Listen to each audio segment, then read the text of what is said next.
Hi there. Just thinking the other day about all the pressures that we have in order to act a certain way or treat people a certain way, and all these social conditionings, religious conditionings, and so on. And it's not a wrong idea to serve others, but in the sake of serving, for putting yourself at the end, or put yourself at the end of the spectrum, or not meeting your own needs, I'm starting to realize that perhaps there's another way of looking at it. So I think once you know the spirit or the divine aspect of you, and who the heart of God's source is, there's such a love there, and it's like being like your only child. You just want them to be full of love. You want them to be happy. You want them to have the best of everything. You want them to live their life larger than life kind of thing. And sometimes we don't give ourselves permission to experience all the wonderful things that are available to us, because we're thinking that, well, the church or people need, I should be doing this or serving someone else and so on. But I think the Spirit delights when his children are taking in the joy. The joy is what feeds your soul. Going after your passions in this life feeds your soul. The reason why you're here is to find your joy. The reason why you're here is to be passionate about things that are on your path.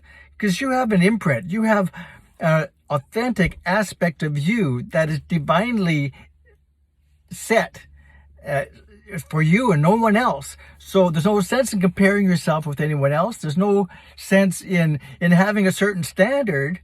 All the divine wants you to figure out in this lifetime and all lifetimes is that, who are you? Remember where you came from. What's so unique about you? Step into that.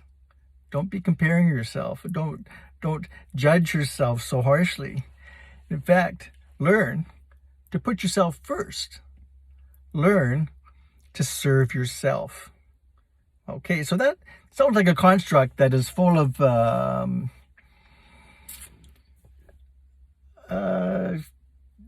it sounds egotistic. It sounds self-serving. And social pressures and social platforms and even family or religious doctrine or that can say, wow, they're sure living the life in their lane, and how come they're not doing this, or how come they're not at the food bank, and how come they're not serving this way and that way. Well, maybe all those judgments aren't necessarily fitting either for them to be talking in a certain way, because I think what Spirit really wants you to be able to do is to live in your lane and be excited about life despite what is going on around you. No matter what the narrative is saying, you're in your lane. You know where your hope comes from. You know where your strength comes from. You know where your substance comes from, because you've looked within and you realize that everything comes from within. And when you look around, you just see, well, this is a manifestation of energies, but you can put yourself in a different alignment and believe something different. So sometimes the social conditioning can be an aspect that maybe it's hard to step into your own lane when you're worried of what people might be saying about you. Maybe it's hard to stand up for a certain point or principle that is maybe it could appear self-serving, because you're afraid that people won't know how to accept that, or that you might feel judged in some case. And I'm thinking, I think we're going to have to change the narrative a little bit, because when you think about the matrix, the way it is, how we're living our life, what we've experienced for the last decades and even the past thousands of years, remind yourself, everything is inverted, everything is upside down.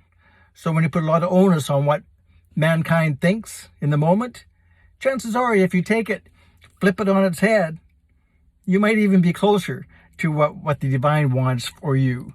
So if you're following your passion and your soul is expanding with all that joy and love, you're like a beacon of light. You're going to radiate throughout your family and your community and your workplace and just out in public. You're just going to have a glow about you, because that's what Spirit wants in your life.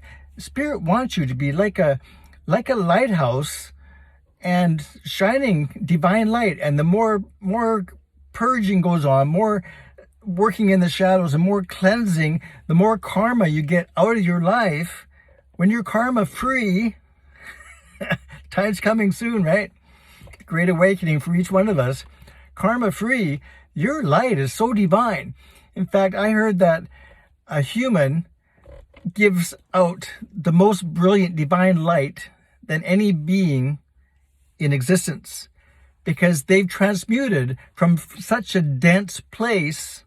The contrast to where they've come from makes the light that exudes out of that healing to be the most brilliant of all.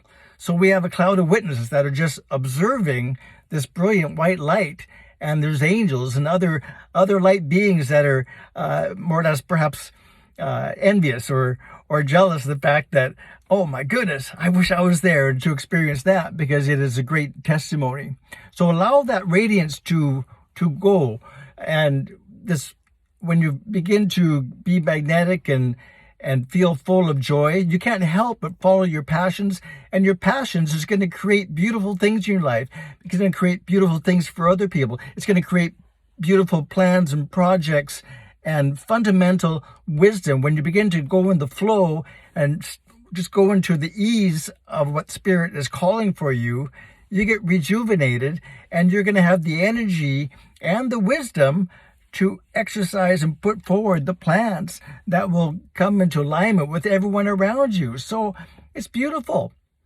So if you bring everything into alignment and you're looking after yourself, you're experiencing joy and passion, what happens if someone comes along on the world spectrum or in your province or your state or whatever and shakes things up? Is that going to shake you off your rock? Are you going to challenge who you are? Chances are there's coming a time when everyone's going to get shooken up, and not everyone's going to land on your feet.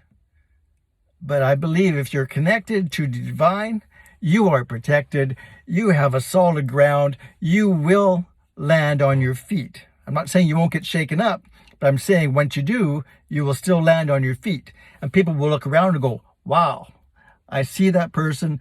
They landed on their feet. They don't seem too distraught about what's going on.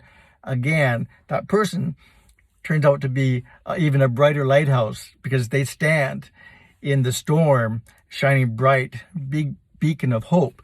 So allow that to happen. Trust the Spirit's got your back.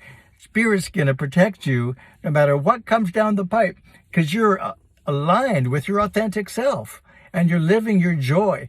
If you think of heaven on earth, or if you think, I want to be more divine, well, do that now.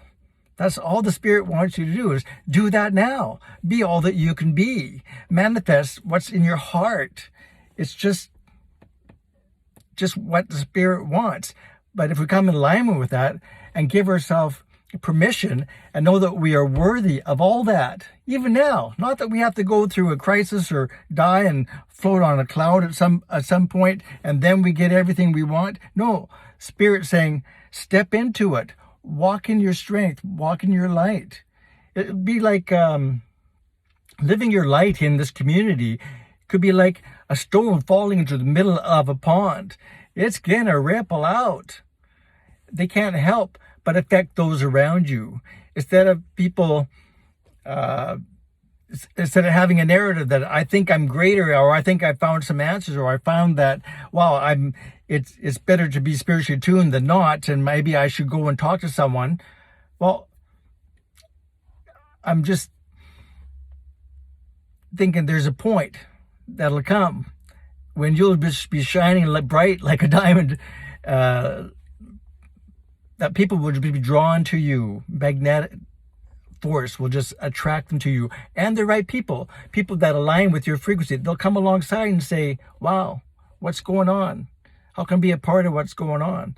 And there will be a great testimony. When people come to ask you for information, whatever the Spirit gives you to give them, it's going to be like pearls. It's going to be beautiful.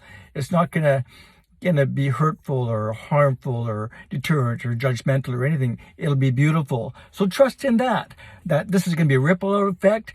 The way that everyone becomes more united, the way we have world peace, the more we live and look after each other, is by looking after yourself first and be able to resonate with that and know if that's light. Let your light shine. Let it shine so bright that everyone will be attracted to you in the way that they want the same thing in their heart. And just by example, you can show them the way.